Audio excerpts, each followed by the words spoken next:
Israel की साहस, ताकत और बहादुरी की तो खूब चर्चा होती रहती है, लेकिन फिलहाल इजराइल में दहशत का माहौल है। वहाँ के लोग खौफजदा हैं। सच कहूँ तो मैं डरा हुआ था, मेरे बच्चे और उनके बच्चे। वो मेरे लिए बहुत मुश्किल था।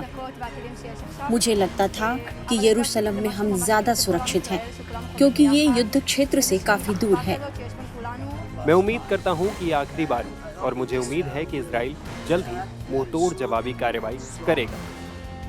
मंगलवार की रात हुए हमले के बाद इजराइल भले ही ईरान को तगड़ा सबक सिखाने की बात कर रहा हो, लेकिन इजराइल से जो वीडियो सामने आ रहे हैं वो हैरान करने वाले हैं।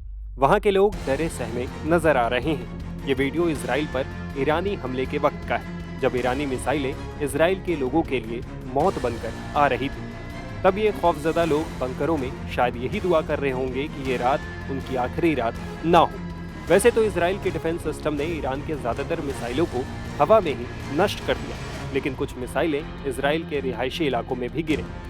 बिल्डिंग्स को नुकसान भी हुआ, लेकिन समय रहते वे लोग सुरक्षित जगहों तक पहुंच गए थे। दरअसल हमले की खबर लगते ही इजराइल के उन इलाकों में सायरन बजने लगे जिन इलाकों को ईरान ने निशाना बनाया था।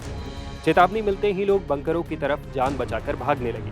वो बंकरों में मिसाइलों से तो सुरक्षित थे, लेकिन मौत बनकर आ रहे मिसाइलों ने उन्हें दहशत से भर दिया।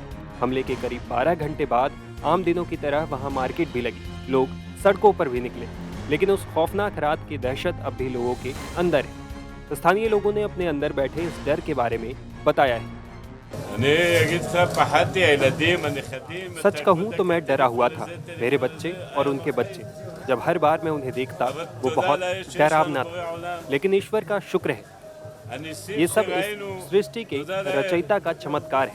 हम बंकरों में थे, हम इजराइल के सभी लोगों के लिए दुआ मांग रहे थे।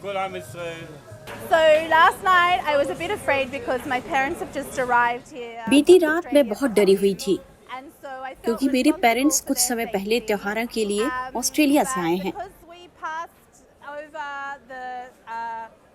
मैं उनकी सुरक्षा को लेकर बहुत चिंतित थी, लेकिन मुझे यकीन था कि जिस तरह से अप्रैल के हमले में हम लोगों ने पार पा लिया, वैसे ही यह दिन भी बीत जाएगा। और जब तक हम फ्रंट कमांड के निर्देशों का पालन करते रहेंगे और सुरक्षित ठिकानों पर रहेंगे, जैसा कि हमने किया, मुझे यकीन था कि हम सुरक्षित जरूर रहेंगे।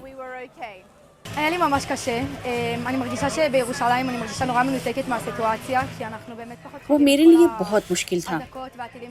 मुझे लगता था कि यरूशलेम में हम ज्यादा सुरक्षित हैं, क्योंकि ये युद्ध क्षेत्र से काफी दूर है। सायरन और मिसाइलों से यहाँ के लोग काफी वाकिफ नहीं हैं। मैं बंकर में अनजान लोगों के साथ थी। हम लोगों के बीच काफी बातचीत हुई। मुझे लगता है कि उनके साथ बातचीत में मुझे अपनापन महसूस हुआ।